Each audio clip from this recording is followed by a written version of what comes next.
Olá, estamos iniciando mais um programa Tribuna Popular. Queremos agradecer a sua belíssima audiência. Eu sei que não só você é advogado, mas o pessoal do povo nos param na rua e dizem que estão assistindo nosso programa. Isso é fantástico, para a gente aqui é uma alegria.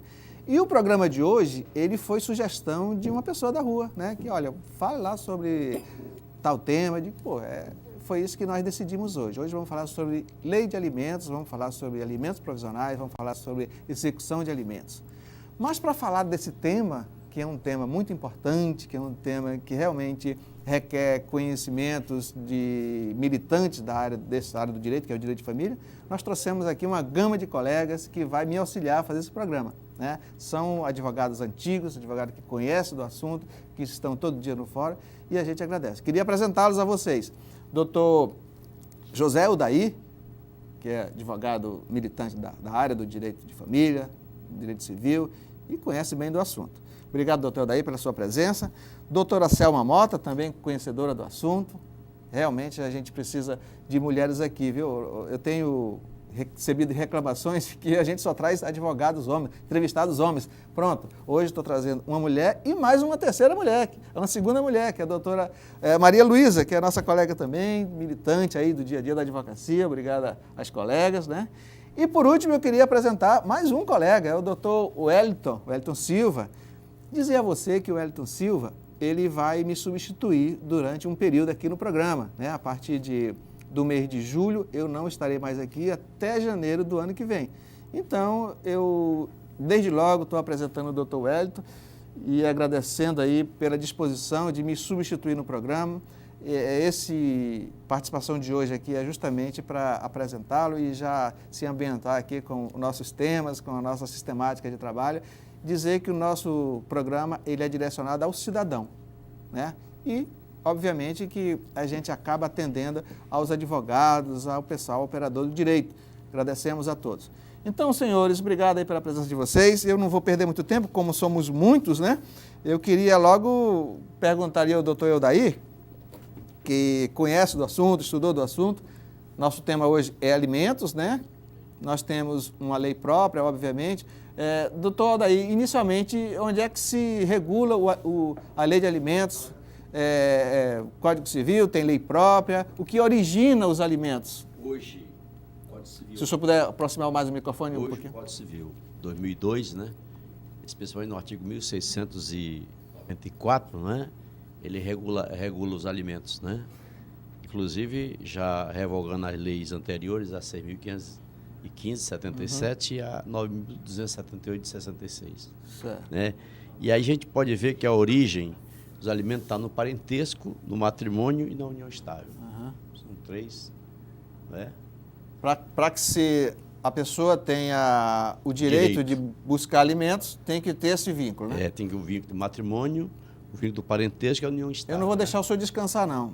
O senhor está falando aí, recentemente o Supremo decidiu que a união estável tem status de... igual às uniões heterossexuais, né? Também. As uniões homoafetivas, as pessoas que estão ali também se beneficiam dos alimentos nas mesmas hipóteses? Claro, porque estão juntos, são como um cônjuge, né? Uhum. Uma união estável, né? Quer dizer, um vive ajudando o outro, quer dizer, morando no mesmo teto. Então, tem o direito dos alimentos também. Muito bem. Doutora Selma, agradecemos aí a sua presença também. Como é que a senhora vê, foi um avanço a questão da união estável, da união homoafetiva ser equiparada a todos um casamento comum, um casamento heterossexual?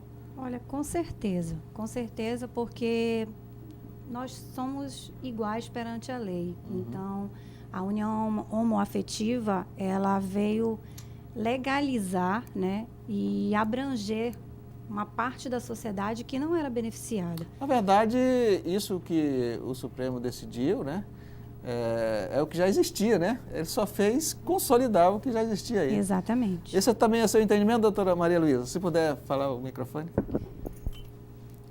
Em primeiro lugar, boa tarde. Boa tarde. Obrigada pelo convite. Eu que agradeço. Prazeroso mesmo.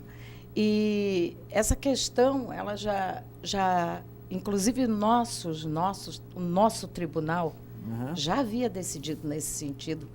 Aqui no Amazonas? Aqui no Amazonas, não saberia nesse momento precisar, fico lhe devendo a sentença. Eu sei que o juiz foi o Dr. Roberto Taketomi, já deu uma sentença nesse sentido. E foi realmente uma sentença belíssima, muito antes de ser decidido pelo STJ. Né? E, para mim, é um avanço muito importante, porque de uma união sempre surge o esforço de ambos. Então, nada mais justo do que depois haja a reciprocidade, né? De alimentos. Muito bem. Se um depende do outro nesse sentido. Já não se justo. tinha dúvida com relação à partilha dos bens, né? Porque não há dúvida. Não, já não havia. Né? Agora, esforço comum, né? Esforço comum, esforço exatamente. comum, então, os alimentos realmente, isso, né, doutor Wellington, em caso de necessidade, né? Lembrando que o doutor Wellington vai me substituir aqui no futuro, né? Queria que você falasse aí sua primeira palavra aqui no programa. Antes de tudo, eu gostaria de agradecer o convite feito pelo Dr. Félix. Eu creio que, certamente, se fôssemos eleger uma lista, teriam vários nomes aí, com certeza, até de pessoas com um grau de conhecimento muito maior. E eu me sinto agradecido e agraciado pelo convite, pelo carinho do colega, e dizer que, com certeza, é uma tarefa árdua tentar substituir alguém como o Dr. Félix. Meu Deus do céu. Mas vou assumir o desafio e espero que consiga também aí atingir a expectativa do telespectador que está nos ouvindo neste momento. Doutor Wellington é muito carinhoso, realmente aqui a gente quer só um objetivo, atender a população, atender a sociedade que carece de instrução, de informação, né? Especialmente nessa área da cidadania, né? Que a gente busca aqui é promover a cidadania. Mas eu queria fazer uma pergunta aí para o doutor Wellington, já que ele está aqui e também conhece do assunto, né? Mas os colegas podem intervir na hora que quiser, porque é uma conversa aqui informal. Os alimentos destinam-se apenas à subsistência? Como é que funciona, na sua opinião, essa questão? Não, de maneira alguma. O legislador, quando ele previu a concessão do alimento, ele entendeu que deve ser fixado de forma a atender o binômio da necessidade, né? Seria o binômio possibilidade versus necessidade. Então, desse binômio, nós podemos entender que os alimentos fixados, eles devem atender a todas as necessidades, né, de quem está necessitando. Logicamente, não se resume apenas à questão educacional, mas sim ao vestuário, ao lazer, à educação, né, a todas as formas de manutenção, logicamente, da dignidade humana, né? Doutora Heloísa, a senhora já passou por uma situação em que, digamos, o alimentante é pai de uma criança, sabe, tem a idade, lá, 5, 6 anos, e é empresário, tem uma grande fortuna, e de repente se viu com arbitramento de uma pensão de um salário mínimo. Ou seja, parece-me que aí não atendeu esse binômio capacidade de pagamento e necessidade.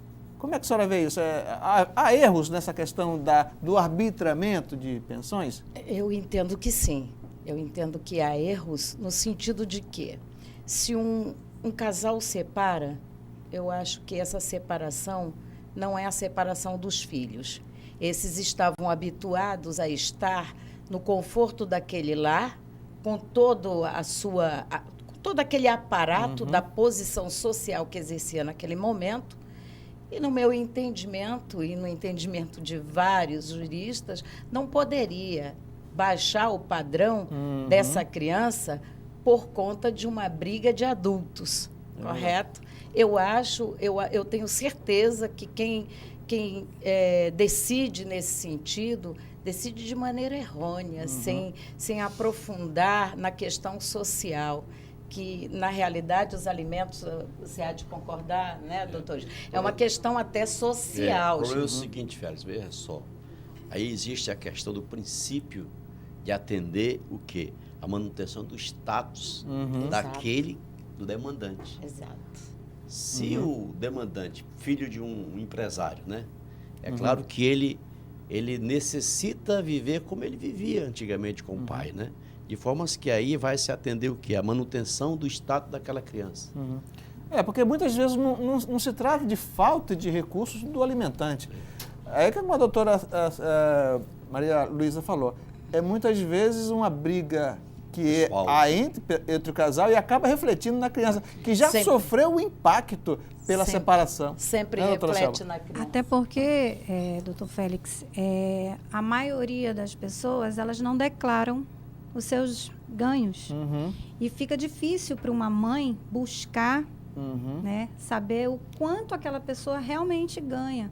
Então, muitas vezes tem a carteira de trabalho, é assalariado, tem um valor fixo, mas ele ganha comissão e a mãe não sabe o quanto, né, quanto ele ganha.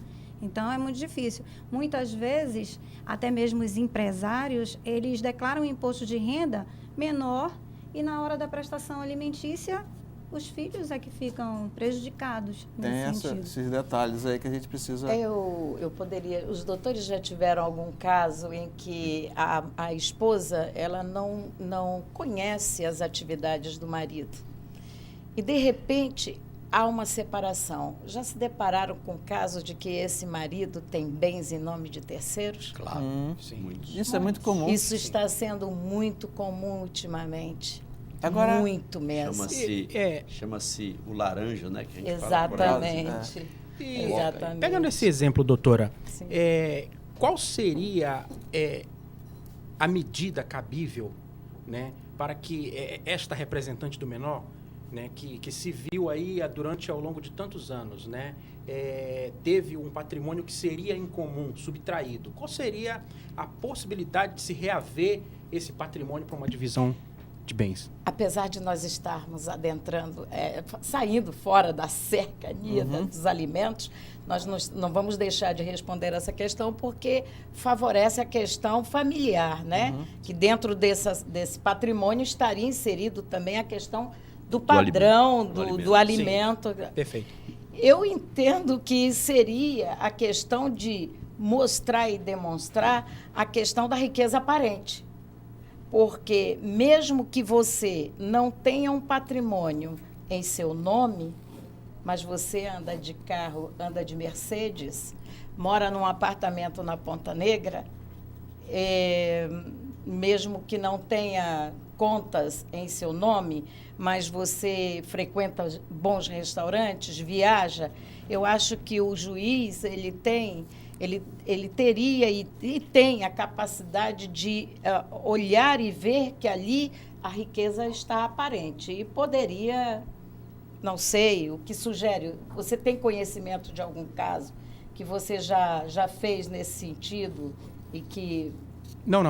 Inclusive, É essa curiosidade, né? Veio da pergunta. É a questão da prova, né? Complicado, porque é a questão da prova. E nós sabemos que eu pediria o bloqueio, a quebra do sigilo bancário. Sim, né? Mas mesmo assim, para naquela situação que você falou.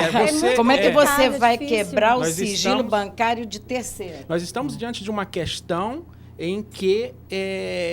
para que se haja um julgamento nesse sentido, de haver uma decisão justa, né? Uma decisão justa teria que partir de uma prova, né? Exatamente. Então, nós não encontramos a prova no nome do devedor. Mas os indícios fortes de riqueza encontra-se e dá para provar os indícios fortes de riqueza. Nós vamos continuar conversando mais sobre o assunto. Temos que ir para o intervalo. Como é tanta gente, foi rapidinho esse primeiro bloco aqui. Mas fica aí que tem mais alimentos aí para você ter conhecimento.